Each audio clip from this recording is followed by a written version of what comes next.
Chapter 9. The Double Check.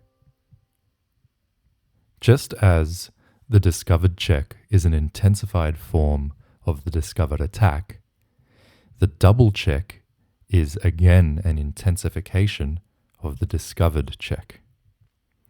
The reason is that the interposing piece that jumps away also provides a check, therefore providing the name double check. Because there are two pieces providing a check, it's not possible for the king to do anything but run. It's not possible to capture the piece providing a check because there are two of them and you can't capture two pieces at once. Nor is it possible to interpose a piece between the two pieces because there are two pieces giving checks from different angles. Let's look at some examples and it will all become clear. In this first example, we see the now familiar pattern of our long-range piece opposing the opposite side's king, and we have an interposing piece in between that can jump to the side and in so doing provide a check from the queen. In this case, however, we note that there are two squares from which our knight can itself provide a check. One of them is this square, and the other one is this square. We need to choose which of those is the best, and the clear answer is knight f3, because from here, not only does the knight provide a check against the king, but it also guards the escape square. And this is now actually a checkmate, because not only is the knight providing this check, but the queen is also providing a check. And although the bishop attacks the queen, it may not take the queen because there is a priority of check from the other piece. And although the pawn is attacking the knight, it may not take the knight because the king already has to deal with the priority of check from the other piece. This is how a double check works. Let's look at it from the lens of various other examples so that it seeps into our mind very deeply. In this example, it's white to move, and we can see that although we'd love to keep the attack going with a move like bishop g5 check, we see that the black king is going to be able to step across and take our bishop in that circumstance, and many of us would become discouraged and not further pursue calculations in this variation. However, because we have this piece of weaponry in our arsenal, we do think further. We think after the bishop g5 check and the king takes our bishop, that king's going to be aligned with our long-range piece, the queen, and an interposing piece that will actually be able to jump away in such a manner as to also give a check from d6. That will be a double check from the knight and the queen. The queen will be taking this diagonal away from the king. The knight will be taking this square away from the king. And the bishop here will be taking these squares away from the king, meaning it will actually be a checkmate.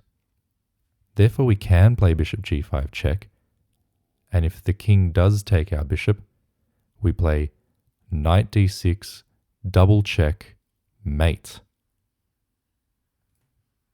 Let's look at more examples. This is an example from the black perspective, and it's quite similar to the previous example in the sense that we'll have to ultimately be comfortable with giving up material for a greater picture, the greater picture that we're going to see, the greater attack, the stronger attack, in this case, the double check attack. We can see in this position that there's a lot going on. The rook is attacking our bishop. The queen is somewhat pinning our rook to our queen. But meanwhile, the white king is very open, and we can imagine attacking it. How best to do that, though? One possible technique is for the rook to capture this pawn. That would set in motion the basic pattern of a discovered check. In fact, a double check, because this long-range bishop will be giving a check to the king the moment this rook moves away, and this rook can move away to, for example, f1, where it gives a check.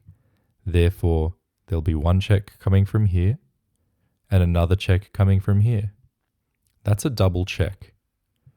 And in double checks, we know that it's not enough for the piece giving a check to be captured, because there are two pieces giving a check, and you can't capture two pieces at once. Nor is it enough to interpose a piece between the checking piece and the king, because there are two checking pieces. The king must move. But if we have this checking angle and this checking angle, you'll note there are no available squares for the king to move to. And so we can see that rook takes f3 is an extremely strong move, even though it would allow various responses from white. One of the responses would be queen takes queen. But even in that scenario, we just play our double check move and it will all work out for the good. Another example would be if we take the pawn, perhaps rook takes our bishop. And what would we do in that scenario? Well, in that scenario, we'll be able to capture white's queen. Let's see these play out over the board now. Rook takes f3, and we've set up the basic double check pattern. Let's see what happens if they capture our queen. We institute the double check. The queen may not capture our rook because white is checked, not just from the rook, but also from our bishop. Likewise, white cannot capture our bishop because he's already checked from our rook.